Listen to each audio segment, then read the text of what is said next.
I got on the internet in '93. AOL account, and it's like old school thinking, new school world. That's the way I always look at the way that we look at the internet.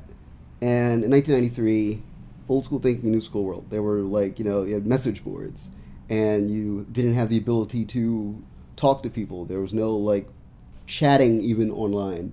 You couldn't do that. It was still very much old school thinking. Like, okay, I'm going to go to this board and post my thoughts, and then people are going to respond. And I'm not going to be able to see them at like in like a timely manner. There's not going to be like a immediate response, but I'll come back in a day, and I'll see what people are thinking. And then when you come back in a day, you're like, oh my god, the internet's incredible. There's somebody in Nepal who cares about arcane matters of professional wrestling, and my god, like this is crazy.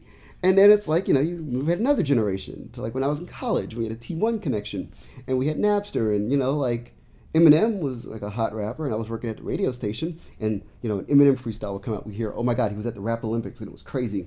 And then we'd go and we'd download it, and like immediately we had it.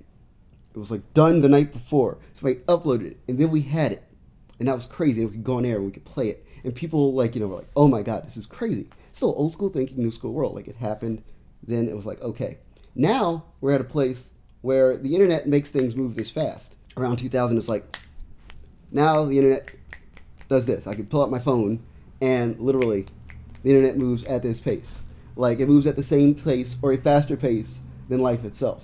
So, like, kids who are now, like, like people who are, 20 years younger than me, they deserve a space where life could move at a pace that A, they can understand because there's people that are on the same wavelength, and B, it's like immediate. And that's important for like helping people radicalize and helping people understand that they can do what they want and be who they want to be and feel freedom in that, because there's immediate gratification for your freedom.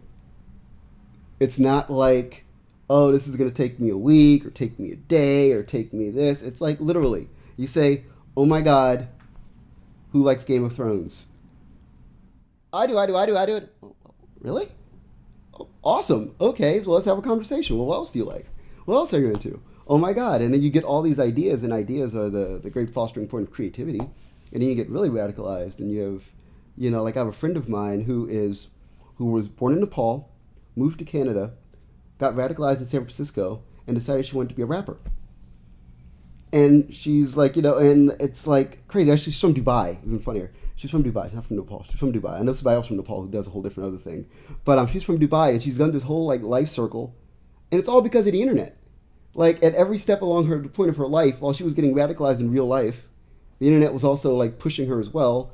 And now she's like an indie rapper, which is great. Like that's what it should be for everybody. And she's barely 21, and she's already got her life like figured out. And it's all because and she's like hyper radicalized because of the ability of having a crazy life and then having a crazy space in which to like let that life reflect. And everybody should be able to do that, no matter what it is. No matter if you want to be like a doctor and you want to do something incredibly radical in that field, you can do that, and that's okay. And you can, but you have to make sure that it's you.